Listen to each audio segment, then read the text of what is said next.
Good afternoon and welcome to Lunchtime News. You're with me, Stephanie Lazarus. Let's start off with the headlines. The death toll due to the inclement weather rises to 47. Dengue eradication campaigns are to be initiated in all state institutions on every Friday of the week. Now on to the international news, South African government says Mandela's health still serious. Now news in detail. The Ministry of Fisheries notes that the death toll from the gale force winds experienced in the island recently has increased to 47. Deputy Minister of Fisheries Sarath Kumar Gunaratne mentioned at a media briefing convened today that 14 others have been reported missing. On a more related note, dengue eradication campaigns are to be initiated in all state institutions on every Friday of the week. Director General of Health Dr. Palitha Maipala says the Ministry of Public Administration and the Ministry of Health have issued a joint circular in this regard.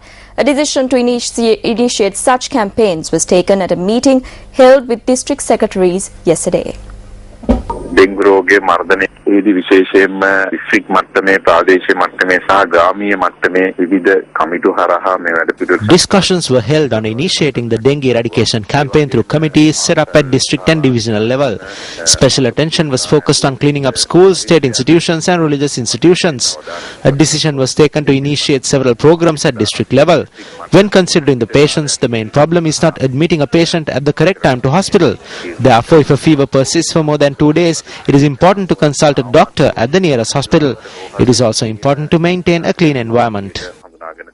ඒ නිසා දින දෙකකට වඩා උණ රෝගය තිබේ නම් ළඟම තිබෙන රෝහලට පැමිණ වෛද්‍ය උපදෙස් ලබා ගැනීමත් ඉතා වැදගත් වෙනවා. ඒ වගේම තමන්ගේ පරීක්ෂණ පිළිතුරු කර ගැනීම සඳහා අවධානය යොමු කිරීම ඉතා වැදගත්.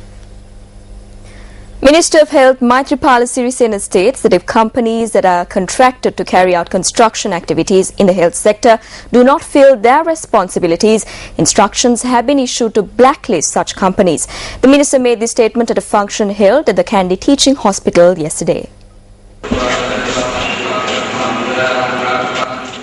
The function was held to declare open a new building at the Kandy Teaching Hospital.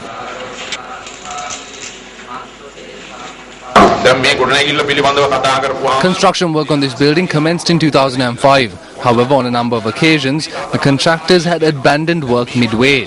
It is the technical assessment committees that should take complete responsibility for these lapses.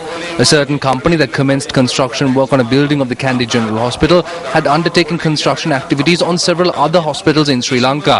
However, they had later abandoned work.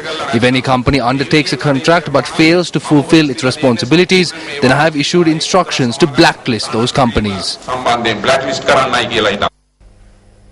Chairman of the Amilipitiya Pradesh Sabha M.K. Amila was further remanded until the 18th of this month by Amilipitiya Chief Magistrate Dinesh Lakmal Pereira on charges of assaulting 2 police officers. The chairman of the Amilipitiya Pradesh Sabha, who was already in remand custody, appeared before the Amilipitiya Chief Magistrate this morning.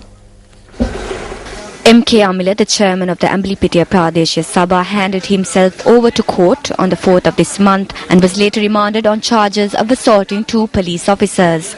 The chairman of the Amilipitiya Pradesh Sabha is alleged to have assaulted 2 police officers who had enforced the law against 3 persons who were travelling on a motorbike without a helmet and a driving licence in the Panamure area in Amilipitiya on the night of the 26th of last month.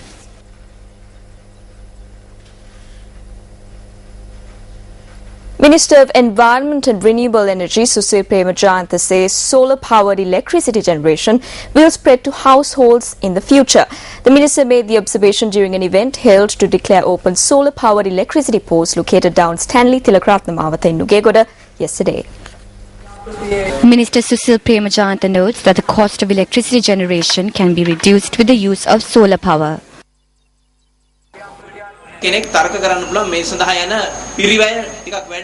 Some may argue that the cost incurred for this purpose is slightly high. However, the cost will reduce over time with the advances in technology. This will be implemented in households and in a large scale as well. There will be no need to protest against an electricity tariff hike because electricity will be generated in your own homes.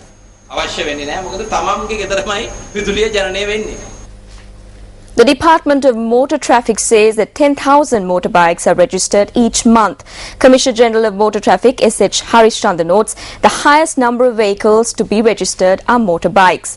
He further noted that apart from motorbikes, the number of three-wheelers being registered each month is also at a high level. Harishchandra said that 8,000 three-wheelers are registered monthly. The Commissioner General added that an average of 30,000 vehicles are registered a month. More than 800 dogs accompanied by their owners took part in the second Dog Running 2013 race in Chile's Vina del Mar. Spectators lined Peru Avenue to cheer on the participants of the event. The dogs of different breeds ran a distance of 1,400 meters along the course, braving a bitter cold morning. With that, we wrap up Lunchtime News. You're with me, Stephanie Lazarus. Join us again at 1:55 for the very latest.